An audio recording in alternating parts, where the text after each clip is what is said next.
Welcome to She Said Homestead, the podcast that explores homesteading from a range of perspectives. We're Sage and Mickayla, two homesteaders, each with unique experiences, properties, and future goals for our homesteads.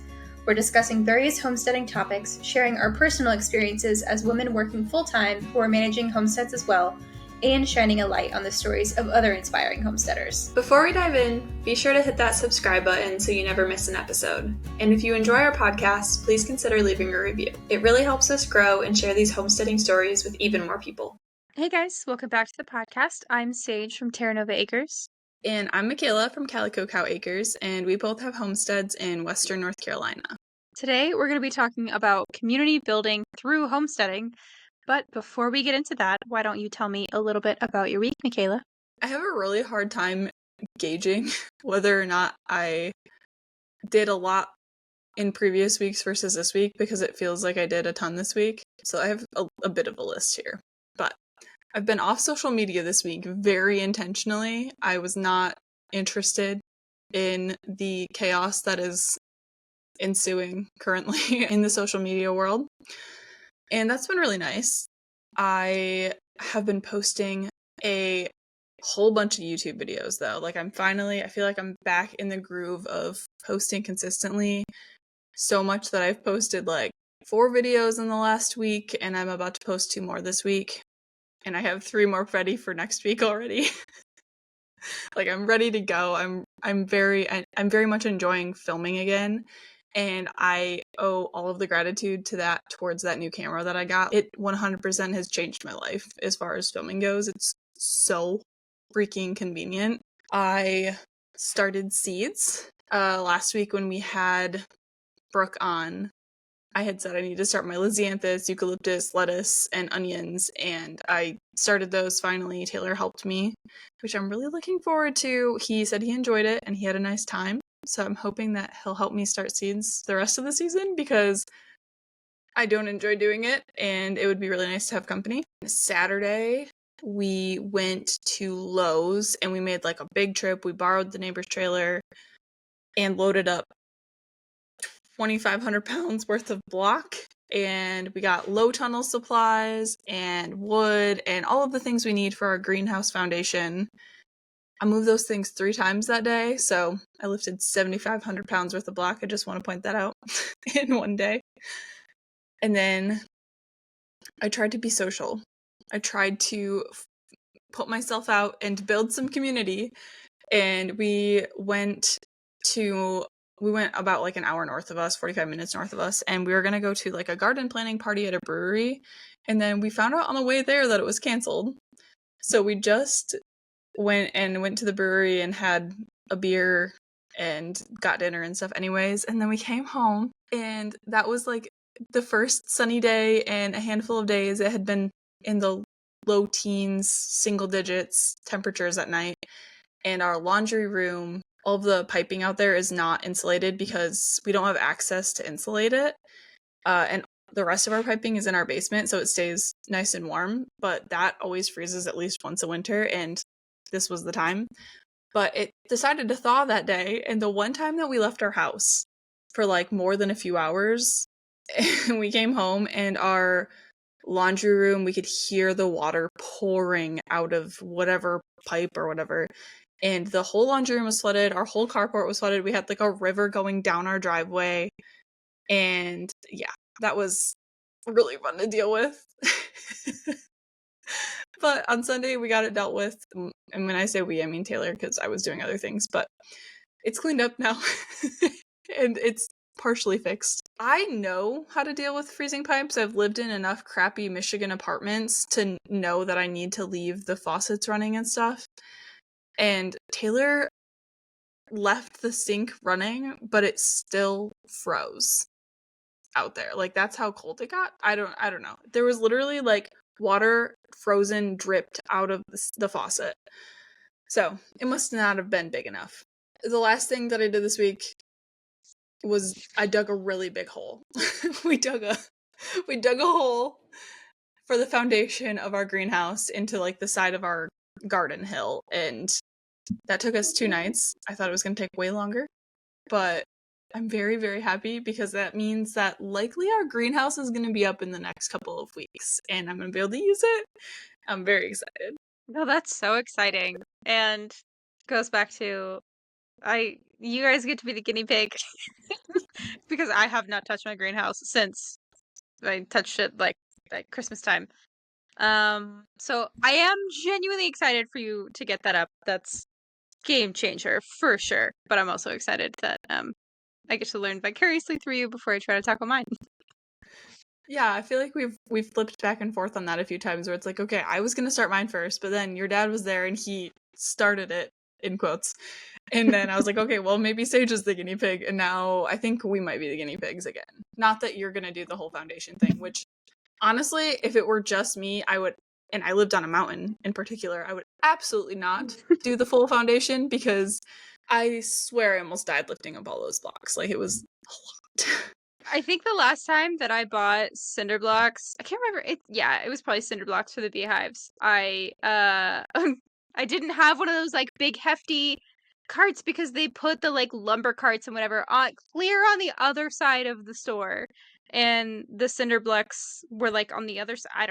I don't know what happened. For one reason or another, I was like, this is stupid. I'm not walking 8 miles to go get a cart. So I just got like a normal push cart because I was only getting a handful of cinder blocks, and then I pushed it out the door. I was like 5 steps out the door and then hit a crack in the parking lot and the cart like flipped clear over. I didn't hurt myself, but it could have been so bad. So I have some issues with cinder blocks clearly. So I'm glad for that reason as well that I will not be purchasing 2,500 pounds of cinder blocks. I don't think that would go very well for me. Don't do it. Don't do it. If it were just me, I wouldn't have done it. And even with both of us, I was like questioning it. But the water, so did you have any like actual water damage to your house or anything from that? Or did it all flow out and like you guys are okay as long as you can just fix the pipe? So that room is part of our carport, which like the concrete floor of the carport and that room is all one, and it's already all sinking and just like really messed up. It needs to be completely redone at some point, and it's because there's no like support underneath it for the roof over there, and there should be, and they just didn't do that for some reason.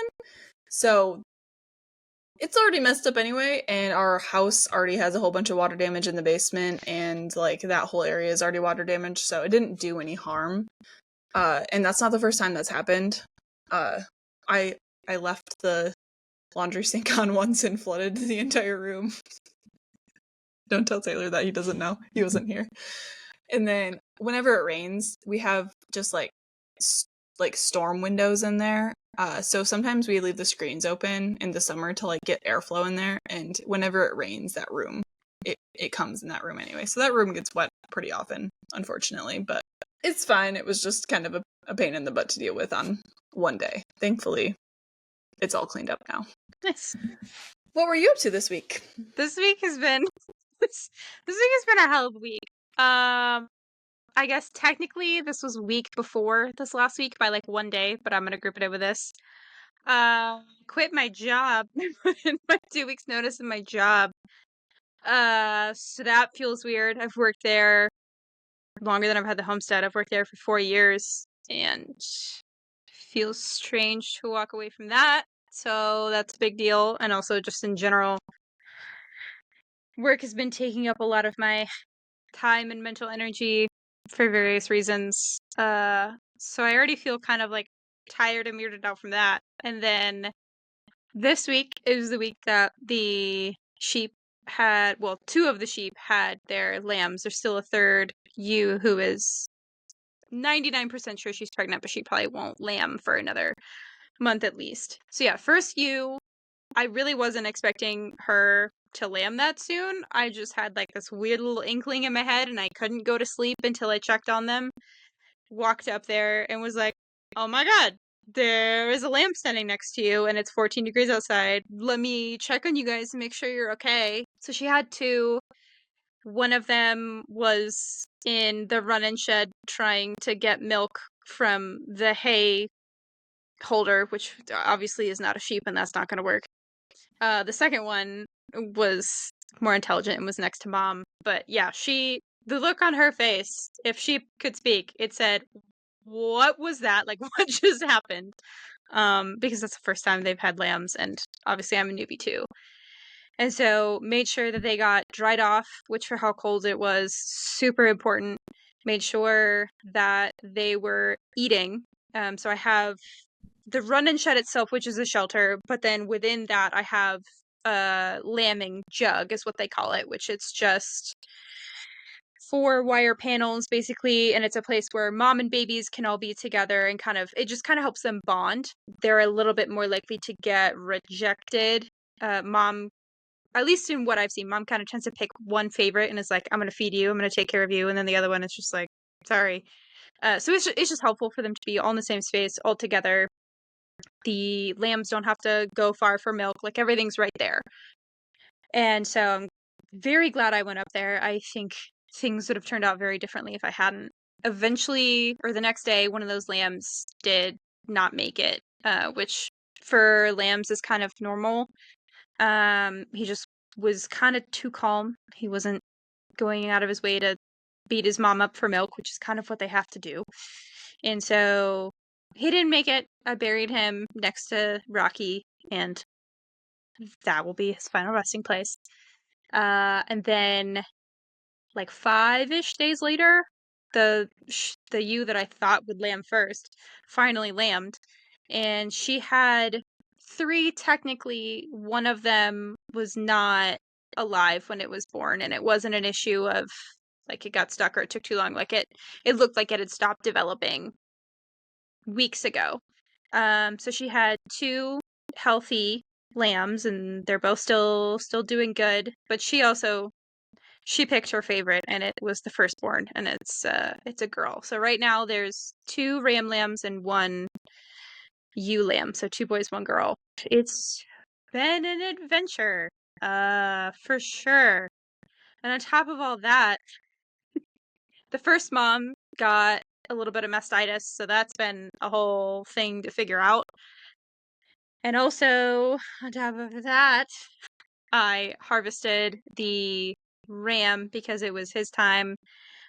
I wanted to keep him long term. I did not want to harvest him, but he started behaving in ways that I don't want to keep an animal around who does that for my safety and for the safety of people and kids who are around here. So he went to the green pasture in the sky. I had a neighbor help me do that, and then in the same day, I also helped that same neighbor harvest his bull.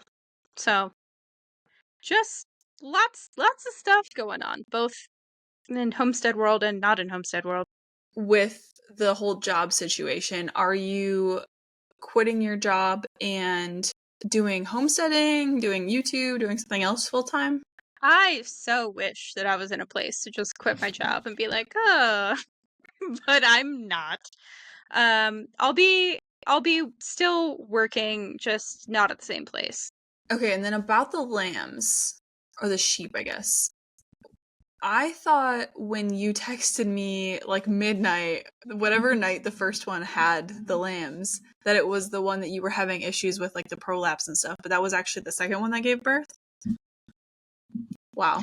Right, yeah, there was one ewe that I kind of started to have some prolapse issues, like very minor in terms of how bad prolapse can be. It was like baby, not really a huge deal. But yeah, she was actually the second one to give birth, but she is the one that I walked up there thinking like maybe something's going on with her. I just need to check. But yeah, it was the sheep that I was not expecting. Queso went first, and then Dolce was second, and Leche still. She's still baking the buns in the oven. Do you have names for the lambs? No, I feel like that's a tricky thing, naming lambs, because ultimately there's 3 options, and they're not really great. So either nature's going to take its course and they might not make it, which if they have names makes it exponentially more sad, or I'm going to sell them, and it's also sad. or it's going to make me keep them, which everyone knows I don't need that. So it just doesn't go anywhere good. Well, the fourth option is that you butcher them as lambs for meat, right? Like, is that part of the plan in the future at all? No. No? Okay, I wasn't sure. I'll do it if it's a situation like the ram where, you know, I've raised this animal since it was a baby and I now have it and my options are like I could try to sell it, which I actually did put it up on Craigslist and try to sell it before I nixed him. And that didn't pan out. I wasn't really expecting it to pan out. But yeah, I'll do it, but I don't like lamb enough as meat to go out of my way to do it. It's a heavy thing. It's a heavy thing to take the life of an animal that you've raised, and it's not easy. It's better than it going to waste, but I'm not going to volunteer myself for that. That's fair. I know at some point you had mentioned that like that might be a possibility, but you weren't quite sure, so I figured it was good to clarify that. Now that I've experienced what it's actually like to harvest a bigger animal like that, yeah, I'll do it, but it's never going to be my plan A. That's for sure. Yeah, I know that I've never done it, but I know that like sheep in particular are very like personal. Like it's a very one-on-one situation, so I completely understand that. Moving on to today's topic. Just for context, we are recording this the week after the inauguration. So it's end of January right now, and I feel like we've got to kind of acknowledge the new political environment and what's going on, and that's certainly been top of mind for me in this last week, which also hasn't made it any less stressful. But particularly, I have had moments where I just feel kind of helpless keeping up with current events and watching all of these executive orders roll through and just not knowing what the future holds, but seeing the writing on the wall kind of deal. And especially as one person, you feel kind of helpless to stop anything. It feels like, you know, what can I do to make any meaningful change? And I think, for one, I think that's intentional. For one, I think we live in America in such an individualized society that you're right. As one person, what are you going to do? But as a community, and speaking more in terms of, you know, existing communally together, that's where the power lies, right? You know, if we'll say if the powers that be, if they were abusive, right? What would they want? Like sit back for a minute and think about if you were this hypothetical evil dictator, what would you do to make the people in society really easy to control? You know, just hypothetical, not at all related to to the current administration, by any means. But if I were an evil dictator, I would want my population to be number one, tired, number two, stressed, and number three, isolated. Because all of those things disempower you as a person. If you are having to use all of your brain power to get through the next 6 hours of your day, you don't have anything left to kind of worry about your neighbor, right? Because by design, you kind of have to worry about yourself. And so resisting those efforts can come in all kinds of shapes and sizes. It doesn't have to be some grand, huge, big thing. It can be as simple as doing the exact opposite of being tired, stressed, and isolated. It can be as simple as getting a good night's sleep. It can be as simple as just taking 15 minutes out of your day to sit down and recenter yourself. It can be just as simple as going out of your way to build a little bit more community. I feel a little bit hypocritical talking about this on the podcast because I literally just put a video out on my own channel saying, like, I'm not going to get political. I'm not going to talk about this kind of stuff on my channel because I want it to be a place of peaceful respite, like, escape from all of this. But I think the podcast kind of inherently it requires me to talk more. It requires us to talk more and have conversations about the world that we're living in, and that's something that needs to be addressed. This is something that needs to be addressed. So if you're not into that, you probably want to leave right now. But I also want to say I grew up in a household that was very strictly, I'll say, like, defined as we're not into politics. So like a lot of the stuff that's going on, as much as I try to educate myself on it, is above my head. And I really do try. And like I said, I'm off social media right now. Like, I'm really trying to limit the amount of stress and anxiety that I cause myself due to all the stuff that's going on. So I might not even be aware of some of the stuff that's happening. But something that I can wrap my head around is community. And I think that that's going to be the way to get through anything, whether it be a harmful government situation or an environmental catastrophe or whatever you can think of. Like, I think having each other's backs in a lot of different forms is the way to get through those kinds of things. Yeah, and there's certainly value to having spaces that can be dedicated to, we're not going to talk about that here because it has become so divisive. But also, if that's not balanced with being able to call things out when human rights, basic human rights hang in the balance, when they are things that need to be talked about because there is fundamental harm happening, then you're part of the problem.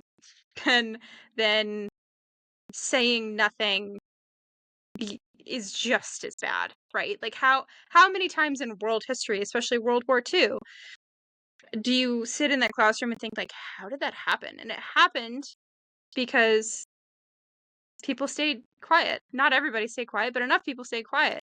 And if you don't let that happen, like, you have to hand your power over. You have to do that. And obviously that is its own topic, and that's not what we're talking about today, but it's adjacent to it, and we want to speak to it to the extent that it makes sense. But yeah, obviously that is its own conversation. Also, in the past few months, I've kind of been preparing for the chaos of this week and the next however many years. And preparing to, like, make a bunch of things myself and teach myself a bunch of skills. Because I'm finding that it's growing harder consistently by the day to find companies that I can trust to purchase, like, even just the most basic goods from.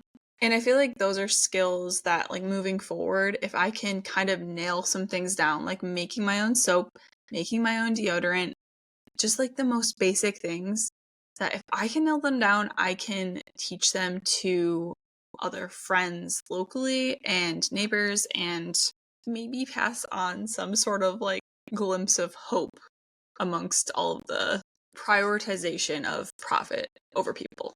Yeah, I've felt very similarly. I mean, between all the greenwashing and these, like, DEI reversals and just, like you said, generally, like, profit over people, like, I want to be able to buy some freaking mason jars without feeling like I'm betraying my neighbor because I'm buying from a company that just, like, truly doesn't care about anyone except for padding the pockets of their CEO. Like, the fact that that's the reality we live in, where, like, I don't even know where to buy mason jars from a non-evil company, is just, it's crazy. Okay, but let's switch things to more positive spin. Let's stop focusing on what's wrong and figure out some meaningful things that we can do as individuals to work towards this more community-based aspect where we have a little bit more power over things. So, how about things that we've done to this point, particularly through homesteading, to build community? Community is such a hard topic for me personally to discuss because It's something that I so dearly want, and I know that it's the right thing to invest in and interact with and build. But I'll also be the first person to admit that, like, in-person community in particular is something that my anxiety is like, avoid at all costs. Do not interact with people. Like, just stay in your bubble. So it's something that, because I know that it's something I want, I have to push myself and make myself come out of my comfort zone and just like be uncomfortable with the fact that other people are going to be talking to me and I have to have conversations, and it's a good thing. Like, overall, I know it's a good thing, but it's really, really hard. In this, there's like a lot of push and pull with that. I feel like I found a decent number of ways to kind of build community since moving down south. We had like a really good community when we lived in Michigan, centered around other things. But now that we're here and we're homesteading, I feel like we've got a good friend group going down here. It's my social group in general, not my like close core friend group, but my social group is constantly expanding, and I'm trying to reach out to people and make friends, and not even friends where I like need to be communicating with you on like a weekly basis, even if it's like once or twice a year, where I'm like, hey, we're acquaintances and we know each other, and we have some sort of benefit in this relationship. Like, we both are getting something out of this, whether it's just the community aspect of like being able to interact with someone and bounce knowledge off of each other, or it's like a physical benefit, anything like that. But a few ways that I've figured that out are selling eggs. I have probably at least a 15 to 20-minute conversation with everybody who consistently comes to pick up eggs at our house every single time. And I genuinely love some of the people who come get eggs from us, and they come every week, every other week, even once a month. We always catch up. Like, I've brought them inside to show them our renovation updates. Like, they're all invested. Some of them watch our YouTube channel, and it's just really cool. Like, that's been a really cool way to build community, although I'm not interacting with them like outside of that situation. It's still nice to know that like there are people who know me and recognize me and are benefiting from the homestead things we're doing here. That's really interesting. So I have also sold eggs before, and that was kind of my hope going into it, was that I was going to, it's going to give me an excuse to meet these people who live next to me and connect with them over food, and, give my neighbors a way to have access to cost-effective, high-quality food. And that was so not my experience. I stopped selling eggs because it ended up just being like random strangers pulling up in my driveway when it's like 9:30 at night, and then my dogs freak out, and then it's like it's so stressful, and I'm trying to run from the back corner of my pasture down to the driveway so that, like, not that cover would never bite anybody, but so that like they're not thinking that my dog is about to maul them. Like, it became so unreasonable for me, and that was one of the ways that I kind of was actively trying to build community and had to abandon because it just didn't make sense for me personally. So I'm glad that it works out for some people. Yeah, that's one of the situations where I have to step back and tell myself, like, when I get frustrated, and I'm not frustrated with anybody in particular messaging me. So, like, if anybody who gets eggs from me listens to this, like, I'm not mad at you. It's just like I get overwhelmed so easily when I get messages, and it's nothing to do with the person themselves. It's just neurodivergence yet again. It's something where I've had to step back and be like, okay, this is how you meet people. This is how you can interact, and you're benefiting these people with organic eggs that are $5 a dozen. Like, they can't get that at the store, especially not right now. They get to meet my birds if they want to. Like, I every time somebody messages me for the first time, I say, you can come meet my birds. I will tell you all of their names. You can see their living situation. I want you to know that they are living amazing lives, and like, I try to be transparent about that.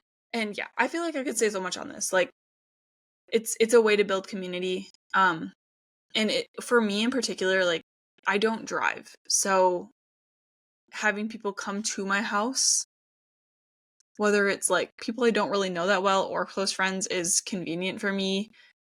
So I kind of have to like let go a little bit of that. Like, okay, the messages are a little bit frustrating sometimes, and I have to deal with them, but I know that it's for the best overall. Mm-hmm. I guess one more thing about eggs before we move on from just eggs. But I do still share eggs. It's just in a different way. I do still, extend that outward. It's just not in this very literal transactional way. I take them to my neighbor who helped me harvest the ram. I'm very intentionally trying to build this like trading foods and services relationship with him because he has great skills that I don't have and I have great skills that he doesn't have. And so it's incredibly helpful to both of us for us to do what we're good at and let the other person benefit off of that, especially as one person. Like I'm one person here doing all the things as best as I can manage. And so there are ways to reap the benefits of other people without having to do something like, have a live-in romantic partner, which is kind of like how we've been, I'll say, trained to see those sorts of things. Which brings me to, like harvesting meat. I think in general, for a lot of people, that's a communal event. Very rarely do people do that just by themselves. And that can be a bull, that can be a ram, that can be a batch of chickens. And that's an instance that, for me, homesteading kind of made me break my habit. I'll call it a habit of just trying to do everything myself. In so many ways and in so many aspects of life, I just find it easier to do it myself. I can tend to get really irritated when I make a plan with someone and they change the plan for whatever reason. That really throws me off. I can get really irritated when like I get my blinders on because I get so like entrenched in the task that I just want to do the task and I just don't do those normal human things of like socializing while you're doing it. I'm like, what? Why would I do that? Right? Like there's just some things that don't click in my brain that it becomes easier for me to tackle it by myself. But there are so many things in homesteading that I've had to get over it. Just straight up had to. And could I do it by myself if I absolutely had to? Sure. But would it be miserable? You bet it would. And so harvesting chickens really pushed me to expand my community.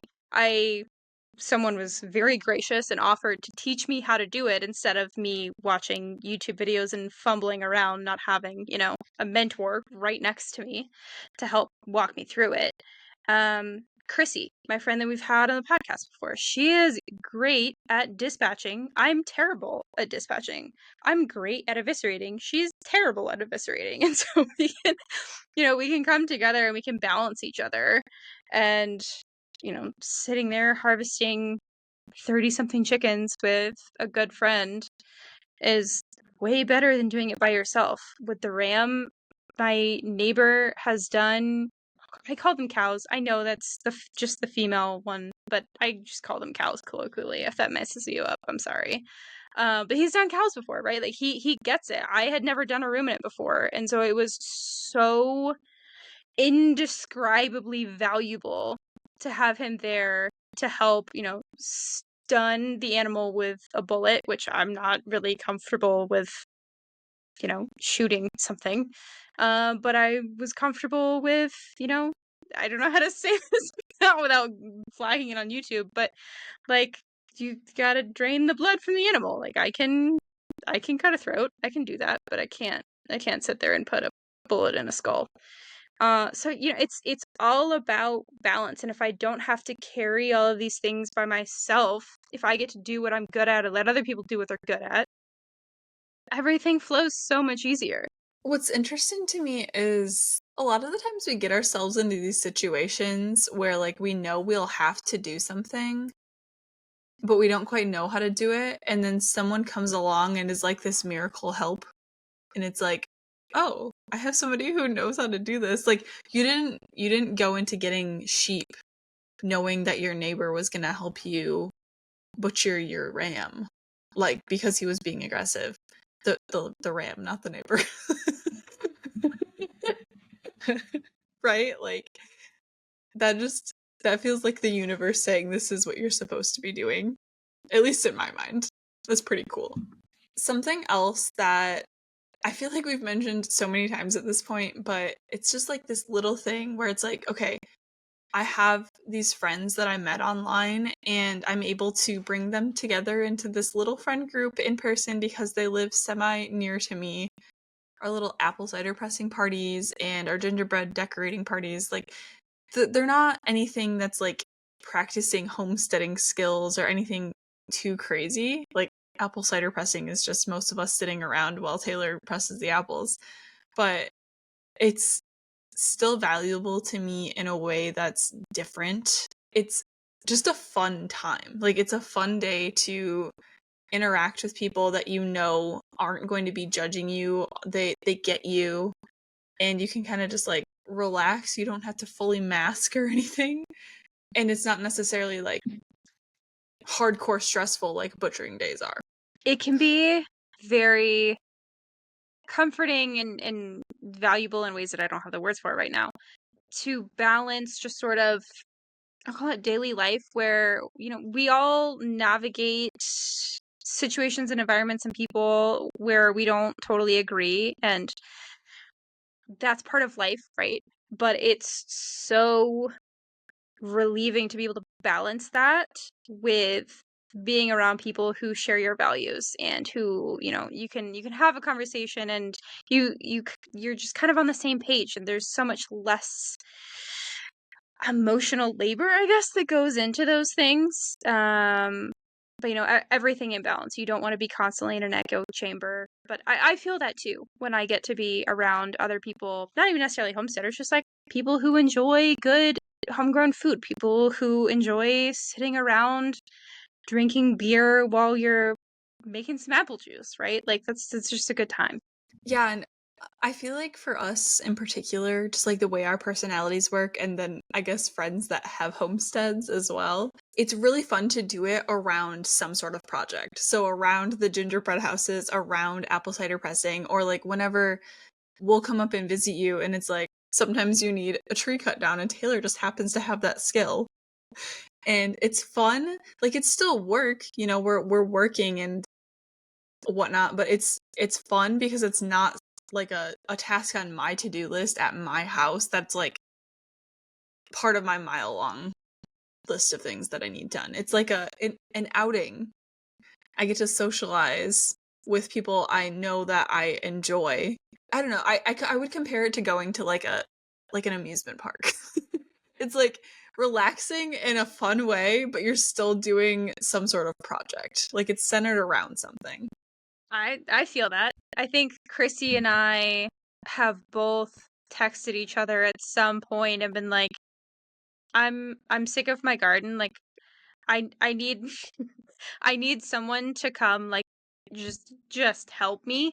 And there's something to be said about someone being there to help you with it when you're used to doing it alone, but also I think there's something to be said for, like, I could be equally sick of my garden and taking care of all the weeding things and planting things, and she texts me, she's like, "Hey, I need help." And I'm like, "Sweet.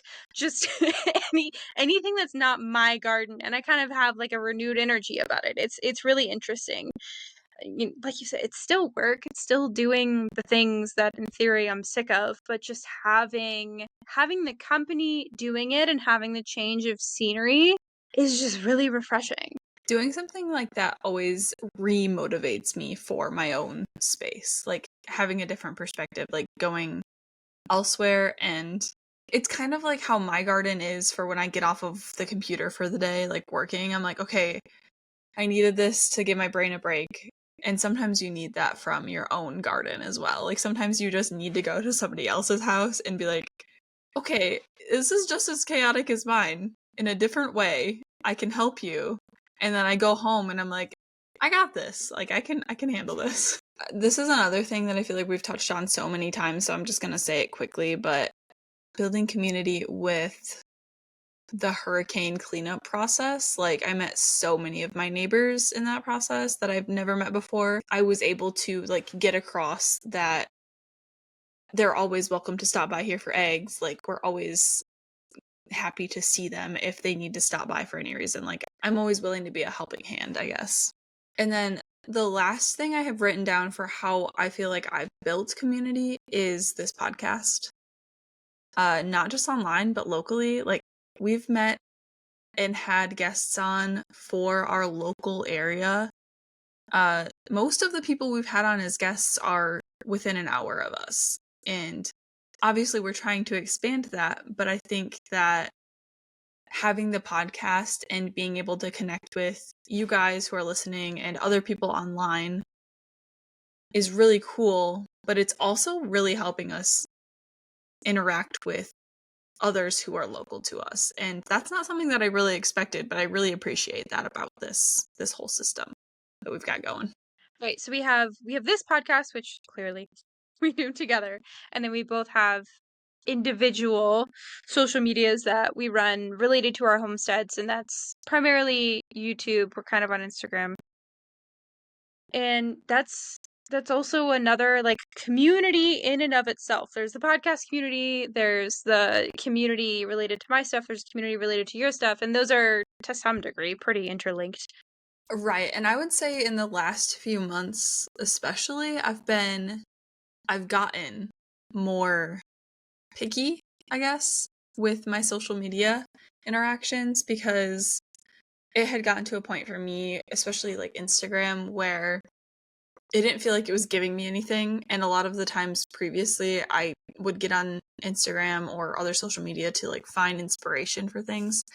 And I felt like it was taking more than it was giving for me. So I'm really picky about my social media interactions now, obviously being on like a social media break in general this couple of weeks. It's something that I use to relax at the end of the day and find inspiration, find creativity, like I said. As much as I respect other people's opinions on things, Instagram in particular can feel like a very toxic place at times, and I don't want to be stressed out or defensive or whatever you want to call it while I'm trying to relax or like decompress at the end of the day. So people who I don't really vibe with in terms of political beliefs, growing food, all of that kind of stuff, like, I'm just not interested in interacting with them on social media as much. But when it comes to like my in-person, like local neighbors and whatnot, those are people that I want to know that like in an emergency situation, whether it's a week without power from the hurricane or it's some sort of prolonged catastrophe, this might be like an anarchist perspective, I guess. I don't really care what they believe in. I don't really care who they voted for in any past election. I don't really need to be their best friend and see them daily. But I do need to know that I can rely on them in a situation where it truly matters, and vice versa. Like, I need them to know that they can rely on me. So I have a very different view of community when it comes to social media versus in-person interactions. I can certainly understand what you mean. I definitely have zero desire to go out of my way to, on social media, follow anybody who I just don't see eye to eye with in that way. But I think, especially with the election stuff, I've had to have a level of accountability for me and myself. You know, after the results came out, I went through this whole, like, I guess, shock and grief period where I was like, how could this happen? I don't understand. I don't get it. I don't understand how this happened.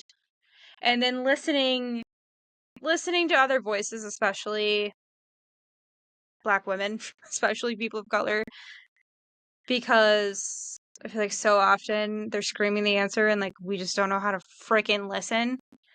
And one of the big points that I walked away from that sort of information gathering with, and then I continue to think about, is like, specifically referencing what people call personal held beliefs that end up directly harming people. I'm not talking about like the price of eggs. I'm talking about human rights and the acceptable costs and trade-offs of things. Like, especially when you look like we do, how many times and in how many ways were people who had fundamentally harmful beliefs? Like, how many times did I make them comfortable by not confronting things? And I'm not talking about like people saying egregious things. Of course, if someone says something just like totally outlandish, yeah, I'm gonna check you on that. But it's the little things, it's the microaggressions, it's the little stuff that in that moment you're like, it's not worth the confrontation. Or it's like, I don't want to be confrontational with this person because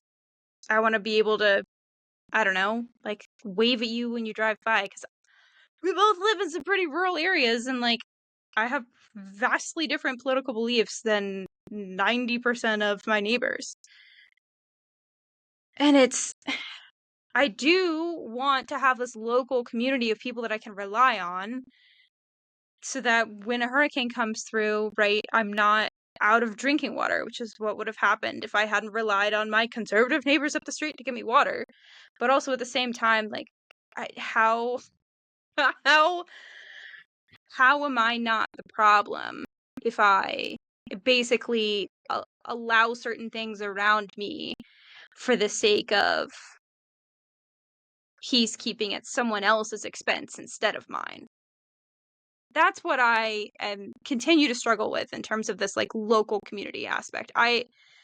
It's uh, I don't have answers. I'm still working through it. I'm still figuring it out. But I probably will continue to do that for a long time.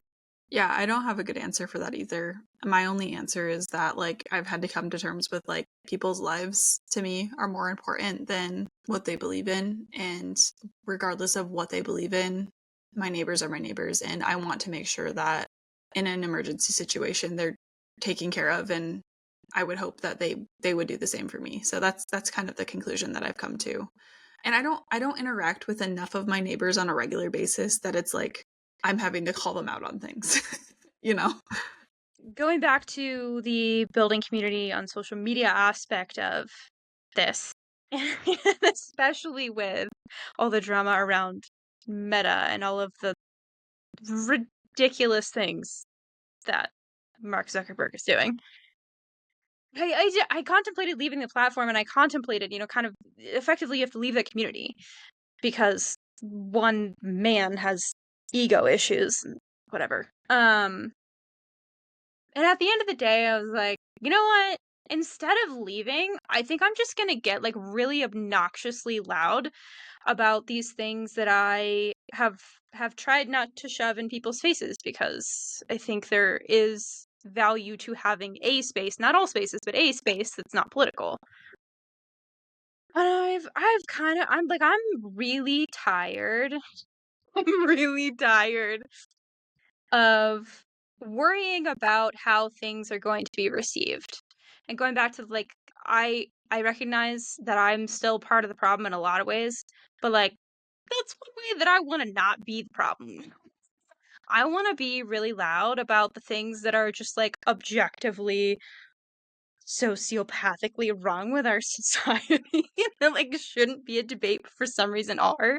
So yeah, and I'm sure that's gonna drive some people away, and I am perfectly fine with that. Again, I don't make enough money on social media to like to, to care. I make zero money from Instagram, that's for sure, and I barely make enough money to get paid every payment increment on YouTube. And so it's like I'm just in this place where I'm in a way almost like grateful that I kind of feel like I have nothing to lose, because what do I care if I lose 500 followers? It's not like it affects my ability to support myself. And also on the other end of that, I'm trying to find those people, right? And you can't find those people if those people aren't vocal about what they're doing. So that's where I'm at with the whole social media community thing. Like I want to be obnoxiously loud and very overt about what I'm about, and if you're not about that, fine. I have particular judgments if you disagree with me on things that maybe shouldn't be a debate. But like go find your people. Go find the people that you vibe with, and I'm gonna find the people that vibe with me, and that's how we're gonna do it. Sage is just trying to find people who accept her nose ring. I kind of decided with my little social media break that I was going to give myself this time to just not be in all of the noise that's happening, because I knew regardless of what happened this couple of weeks, like there was going to be people saying a lot of things about it. And I've kept up with it like a little bit through other sources, like on YouTube and stuff, but then the whole TikTok thing happened and the Meta thing. I have been severely questioning as well, like, do I want to stay on these platforms? And Facebook, I use constantly for Marketplace because we buy a lot of used things for whatever we need here. Messenger, I use to communicate with all of my egg people, and that's not really something that I don't care to give a whole bunch of people my phone number. Like, I like being able to turn off the notifications on that Messenger app or delete it, and be not available if I don't want to be. So I've decided I'm going to keep that for those reasons. And the Instagram thing, I decided over the last couple of weeks, like, yeah, you're right, Sage. We should just be who we're going to be, and the people who are vibing with that will come to us, and those who aren't are going to leave, and that's perfectly fine. It's since fall, November in particular, I have had a good outlet with my close friends list, and you call it being loud, I'm gonna call it being unhinged. I decided I'm just gonna start posting those things to my regular story once I get back on my Instagram, because if people really don't agree with what I believe in, which is, like you said, fundamental human rights, then I don't know that I really want them following me anyway.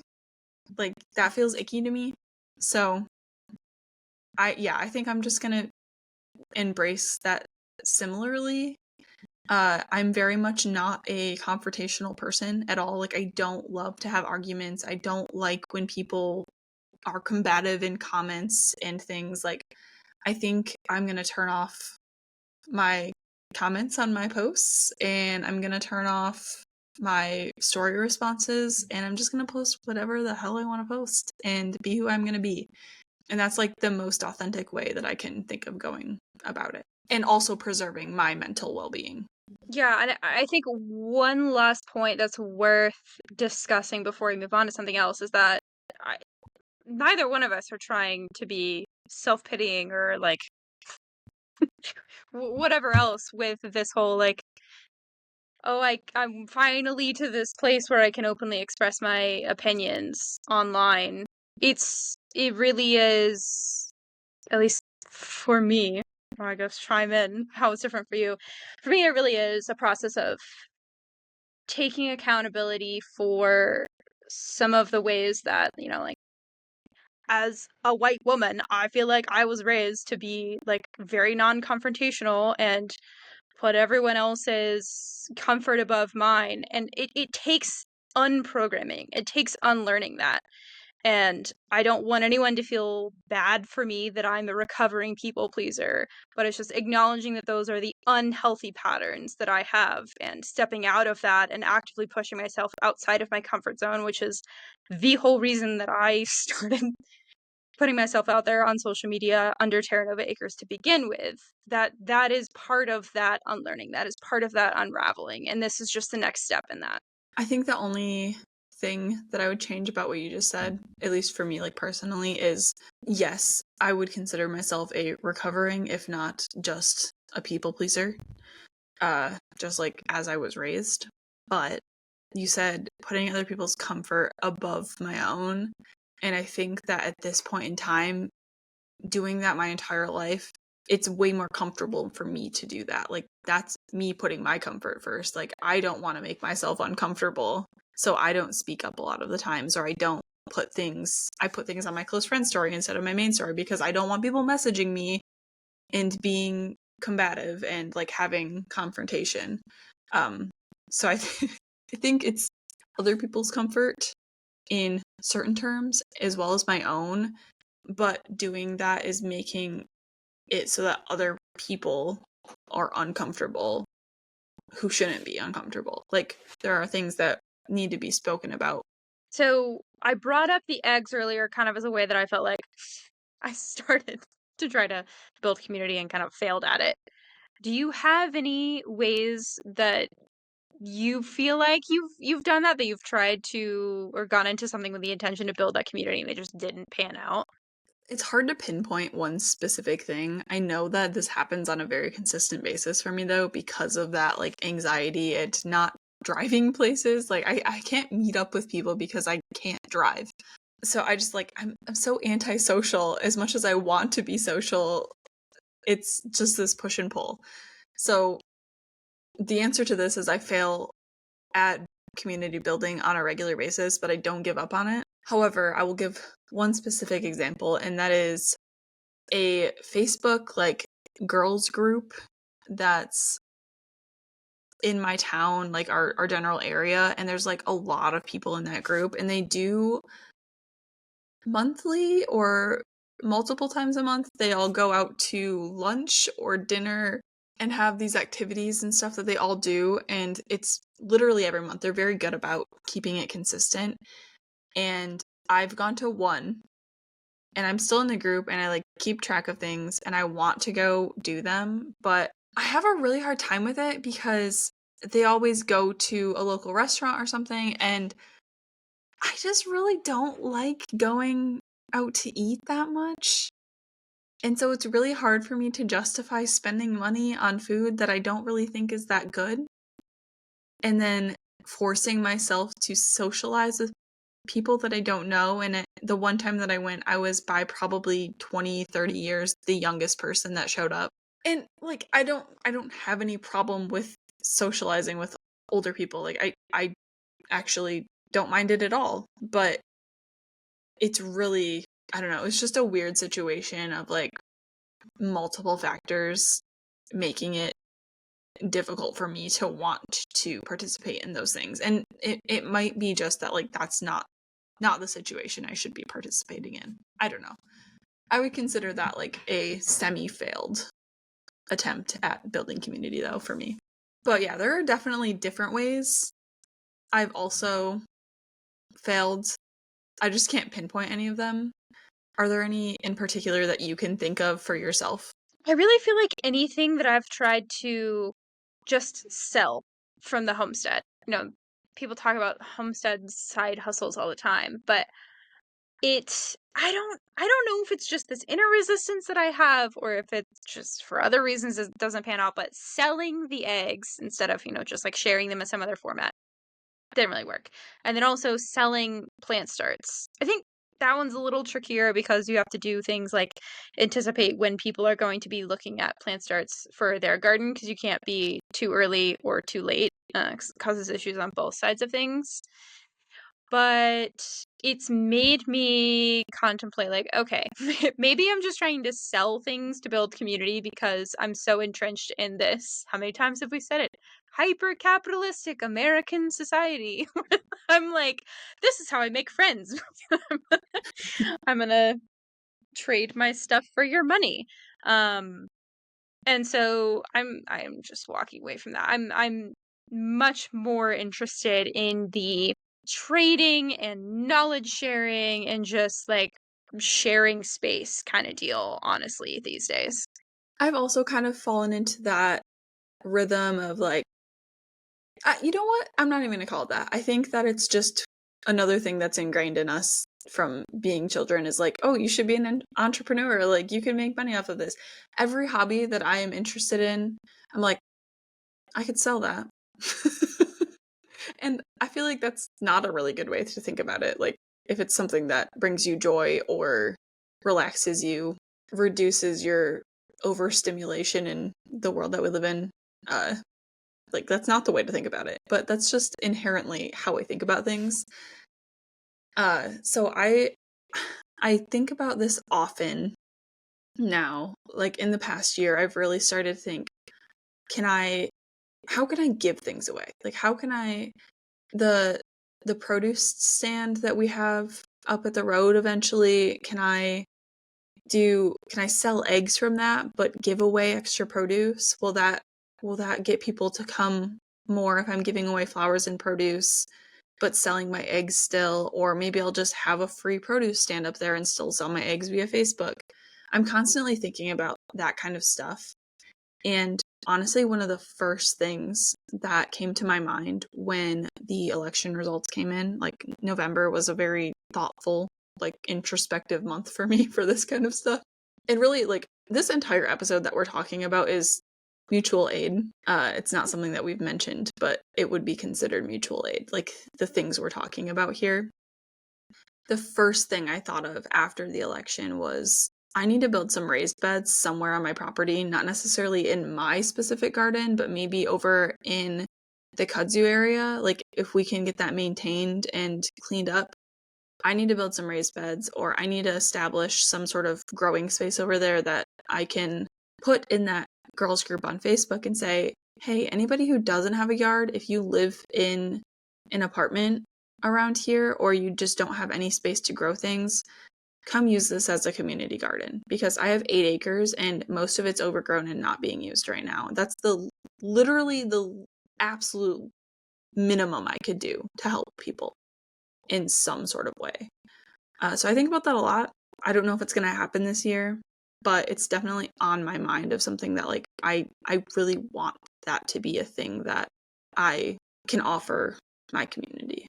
In a very similar vein, that's kind of one of the reasons that I bought the high tunnel. So there's the greenhouse and the high tunnel. And both increase my capacity for the number of plants that I can grow from seed and then grow through production. And it was like, okay, if stuff might be about to hit the fan, and if I am looking at figuring out a way to be a contributing and effective community member, or at least preparing to have that potential, even if it's not needed, right? Like, what are my strengths? What do I bring to the community? And that was something that I started to think about during the storm, and then continued to think about through all of these political changes. And to me, it's pretty clear. Like, I am really good at growing food, and I am not like chef level boasting, but like comparatively, I'm really good at cooking food. And so that might seem like basic or elemental or like rudimentary, but I don't I don't really care if it's rudimentary. Like, it's what I'm good at. That is what I feel like I can bring to the table the most effectively to a community. And so I want to be prepared to grow way more than I need and be in a place to share it. Just in case. I would so much rather have that buffer, not for myself, for other people, because none of us are in this alone. We are all in this together. And if my neighbor down the road is suffering, I'm suffering. I think something else that we talk about a lot, and it's not something that we've accomplished. It's definitely something that we need to work on. Oh, in general, but specifically for the podcast. Going back to social media for a minute and thinking about our goals for building community, social media in particular, but also your local community. Like, we have so many opportunities to build the community that we want, regardless of who you're surrounded by in like your very close vicinity. And we have taken on the task of bringing on guests to our podcast, and we talk about this very, like, honestly, we talk about this probably bi-weekly at this point. Like, we're doing a decent job at representing different sides of homesteading, I think, from different points of view, but we still have a severe lack of representation in other forms, I guess. If you've noticed, every single person we've had on this podcast is a white person. Is a white woman, which Yeah. I don't feel bad, I'll say, overrepresenting the female perspective. because I feel like it's already underrepresented in the larger homesteading community from my personal perspective and in my personal opinion. But yeah, it's a function of like everyone that I work with is white. Everyone on my road, at least that I've ever seen out and about, is white. Like, you go to a homesteading convention, how many people in that room are white? It's a lot. And I guess that depends a little bit on where you live.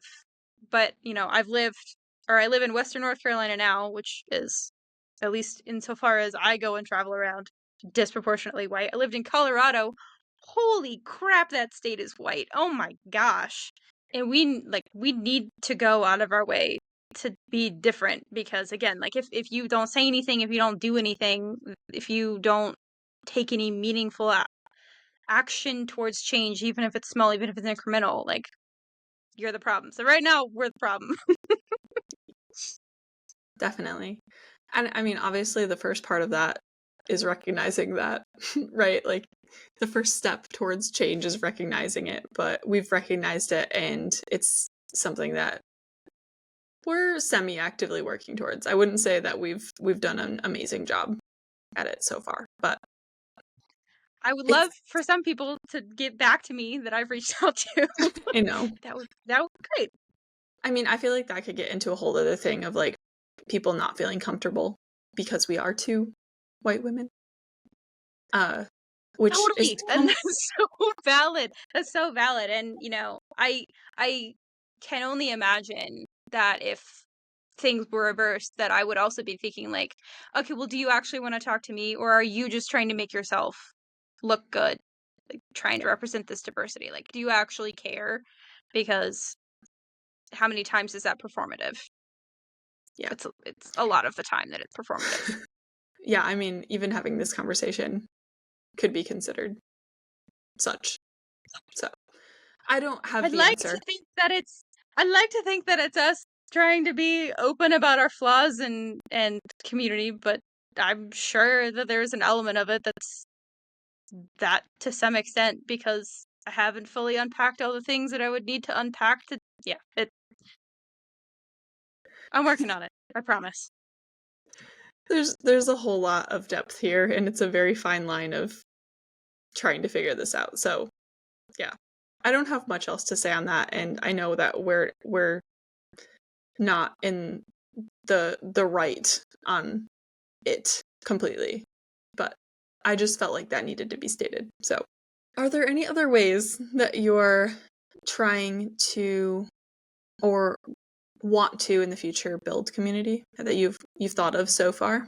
Yeah, I mean, it doesn't need to be as grand as like buying extra equipment like a high tunnel to grow more food, right? It can be as simple as sharing a meal. Just sharing. I have homegrown food to share, but sharing any food and having that sort of meal and conversation and that sort of thing, that's so valuable. Like, I don't know, maybe that's me and my values, but I will eat good food and have good conversation absolutely any day. Like, that is my idea of a good time. I'm not a complicated person. If I have good food and good company, I am very content. The thought of like sharing food, especially in the homesteading community, has really shown me how much I overthink things. Because I have often pictured myself like meeting up with other homesteaders and like not anybody in particular, just like in general homestead community, and thinking, okay, well, what if I brought an ingredient that like they buy all of the organic things and they don't eat this because it's from the store or it's not organic or whatever it may be. I've like even let that thought stop me from wanting to participate in certain things, and obviously that's not something that should matter that much. Just to throw that out there, like that's a thought I've had, like, okay, I don't know if it's like am I good enough to like communicate and be in community with these people. It's more of like I don't know what to expect from people sometimes, and like I let that get to me. I often think about things like our apple cider pressing and the like learning how to can, having read over to teach how to can this summer. Those are kinds of things that I really would love to embrace and maybe teach people on like a very small scale, like maybe having one person or two people over to teach them how to can. I've taught a handful of people how to can at this point. It's always a really fun time. Like you're just hanging out and you're talking, and sometimes the subjects get deep. And I know that people in that local Facebook group that I was talking about want to learn how to can. I know they want to learn how to garden. I would love to have friends over when we're actually doing our mead and cider and not just pressing the cider, like showing people how that's done. Like we had a couple friends at our little cider pressing party this fall that they were asking how we actually make the cider, like the hard cider. And I was like, you guys should come over next year when we do this, because it's a whole process, but it's really fun. And once you know what you're doing, it's super easy and super cool, and it's just fun to hang out. And there's a lot of stuff that goes on, but it's with a lot of hands, it's chill, like it would be a good time. But yeah, like you said, hanging out around good food and just talking, like good conversation, like having dinner, a really good homemade dinner, talking with friends, having a campfire, and like, I don't know, some beer or some apple pie moonshine or something like around the campfire when it's not 100-degree day. That sounds like my ideal like socialization. I would love to do a lot more trading knowledge and trading even labor with people. Like in terms of what I have, I have a lot of food. I might not have a lot of money in my bank account, but I got eggs and I'm about to have a lot of milk. And so when I think about what I have to offer and trading things, I would so much rather like commit to paying someone with, a dozen eggs a week and maybe a pint of milk a week for the season, like 6 months, whatever, in exchange for something like helping me put the greenhouse together, over like writing them a check, right? Like that's so easy for me to share from my overflow of these things that I have a ton of anyway, than it is to give somebody money. And I think maybe not completely. I understand we have money in society to some extent. But also, I think if we were able to go back to more of like a bartering and a trading system, I think it would end up bringing us a lot closer together and fostering community in ways that exchanging money just can't. It just can't replace that. I also feel like it would really lend to reducing your stress level in general, because if you have excess of something and you don't have the time to deal with it because you're trying to work to make money instead, like you don't have the time to deal with all of this milk, and you're able to get some sort of good in exchange for that excess that's causing you stress. Like that's ideal, is it not? At least in my mind, that's ideal. Like that would be fantastic. Very ideal. Can confirm. That reminds me also of something I consider a lot when we're thinking about purchasing tools and more expensive things in general, I would say, like homesteading supplies.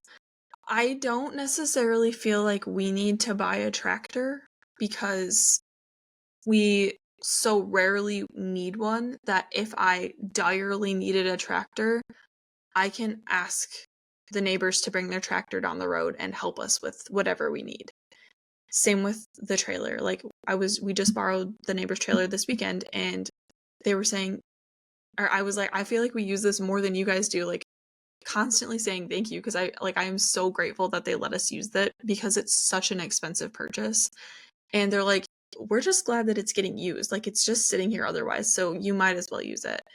And thinking about buying an excavator for the project that we need, like in my mind, that is not only beneficial for all of the projects we need it for, but as a way to be able to, I guess, barter, but be able to repay our neighbors if they ever need to dig trenches for like French drains or hose lines, whatever.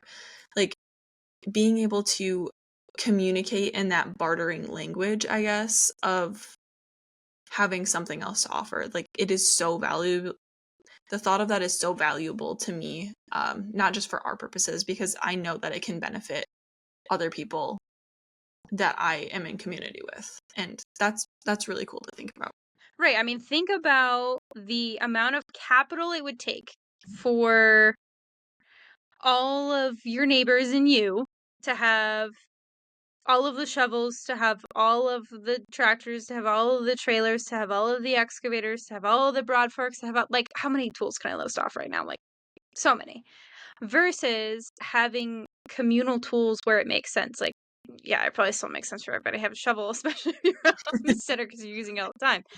But being able to pool resources like that and act as a community, how much time can you save that you would otherwise dedicate towards maybe something that, if you're like me, just like doesn't set your soul on fire, set your heart on fire in a good way. Like, you're just sitting in front of a computer, like managing data because gotta make some sort of a paycheck to pay the mortgage. Like, that's not just an arbitrary number on a screen in a bank account, right? Like, that's you're trading your life for money. And if you don't have to, if you can just share, get over this thing that we've been convinced of, that like we all need to have all the stuff all the time, and just pool those resources.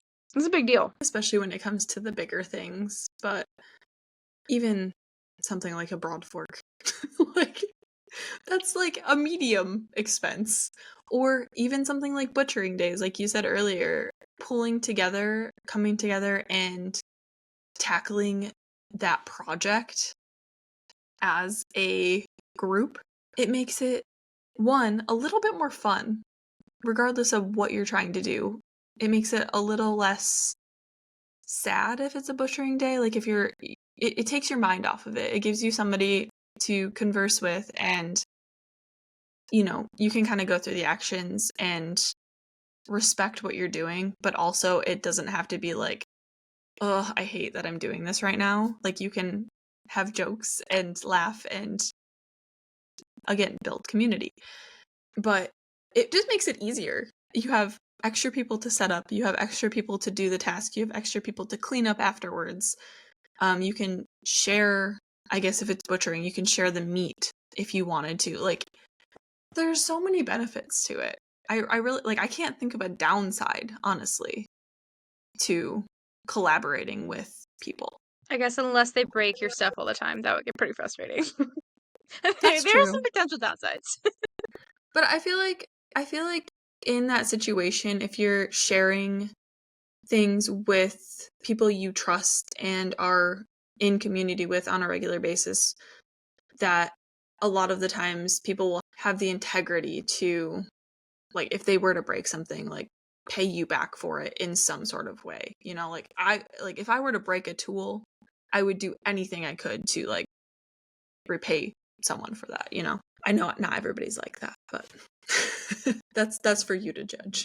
I think overall, this topic of building community and homesteading makes me ponder, what did life look like? What would life look like now if we did those big projects together? Like, a whole bunch of people came together and brought all their tomatoes and had conversations while they were canning their tomatoes, while they were raising and butchering their meat, while they were, like, sewing things. I know that quilting parties used to be a thing. Maybe they still are.